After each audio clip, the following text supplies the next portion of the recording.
There is a fork you keep returning to. The job you didn't take, the person you didn't stay for. The version of yourself that almost happened and didn't. You've stood at that fork 100 times in your head. Walked both roads in your imagination. Wondered. There is a poem about this. You've probably seen it 1,000,000 times. Robert Frost, The Road Not Taken. The traveler chooses the road less traveled, and that, he says, has made all the difference. The world read it as a celebration, the courage to go your own way. But Frost spent the rest of his life watching people misread it. Because the poem isn't about the brave choice, it's about the story we tell ourselves afterward to make any choice feel brave. The traveler looks at both paths, and here is what he finds. They are worn about the same, his own words, both roads equally trodden. There was no less traveled path, just two ordinary roads through the same wood, leading somewhere equally unknown. He chooses one, essentially at random. And then, still standing at the fork, not having walked a single step, he rehearses the story he will tell later. Someday, he says, I shall be telling this with a sigh. I took the road less traveled by. He is building the myth before the journey even begins. Frost wrote this poem for a friend who was paralyzed by indecision. Someone who agonized over every path and always mourned the one he hadn't taken. It was gentle mockery, a portrait of something deeply, embarrassingly human. We don't really choose the brave path. We choose a path. And then we spend years making ourselves believe it was brave. We call that nostalgia. We look back at the summers, the people, the version of ourselves that existed then, and something aches. Not because those years were golden. They weren't. That self was uncertain, anxious, hoping things would get better. The warmth is something we painted over it afterwards. The same brushstroke Frost's traveler uses at the fork. We looked back. We made it beautiful, and for a while, that's enough, until it isn't. At some point, the forward momentum slows. The life you are living becomes specific, a particular set of choices that have quietly closed off the alternatives. And the mind, which cannot sit still, stops looking backward. It starts looking sideways. The version of you that didn't end that relationship, the one that took the job in the other city, the one that said yes when you said no. You build these lives with uncomfortable detail. Kierkegaard called this the dizziness of freedom. You could have been otherwise. The self you are is just one version, chosen almost arbitrarily out of everything you might have been.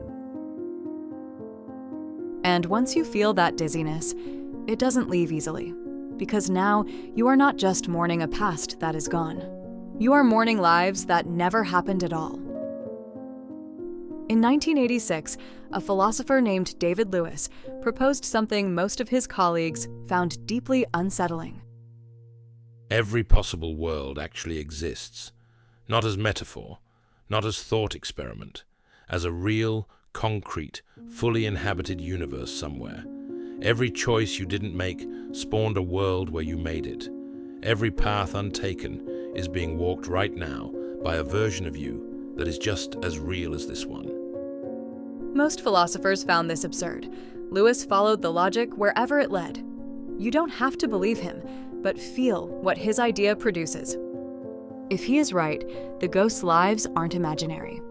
They exist, fully inhabited, and you are locked out of all of them. Not by failure, not by cowardice, but simply by being here, in this one, which forecloses every other. The philosopher William James spent years in this trap, paralyzed by the awareness of everything he was not living. He called it the most dangerous philosophical mistake, the belief that the unlived life is somehow more real than the one you are in. James eventually climbed out of it, but it nearly destroyed him first. Most of us never name what we're doing when we slip sideways into those ghost lives.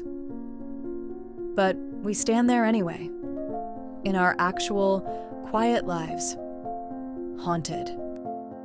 It is an agonizing thing to stand in your actual, quiet life and feel haunted by the ghosts of the lives you didn't live. We look sideways at those parallel paths and imagine them full of warmth, success, and untasted joy. We mourn them as if they were real losses. But look closer at those ghost lives. Who is walking them? In that alternate universe where you took the other job, or stayed with that person, or moved away, who is the one enjoying it? It's you, the phantom version of you that you constructed. And what is that alternate version of you doing right now, at this exact hour, in that imagined world? If they are truly you, then they are standing by a window, looking out into the dusk, feeling a strange, hollow ache. They are looking sideways, past the boundaries of their own reality, wondering about the road they didn't take. They are wondering about this life, the one you are standing in right now. They are romanticizing your quiet room. They are longing for the specific choices you made. To them, you are the idealized fiction. You are the ghost life running parallel to theirs, carrying the answers they think they lack. The paradox of infinite possibilities is that no matter which road you choose, the human condition ensures you will always carry a nostalgia for the untrodden path. The ghosts' lives are not running away from you. They are circling back, looking at you with the exact same envy. You haven't missed your life. You are currently living the wildest dream of an infinite number of parallel selves who never got to be here. The paths were never different. They all lead to the same human heart, trying to find its way home in the dark. So take a breath. Look around the room. Both roads led here. They always did.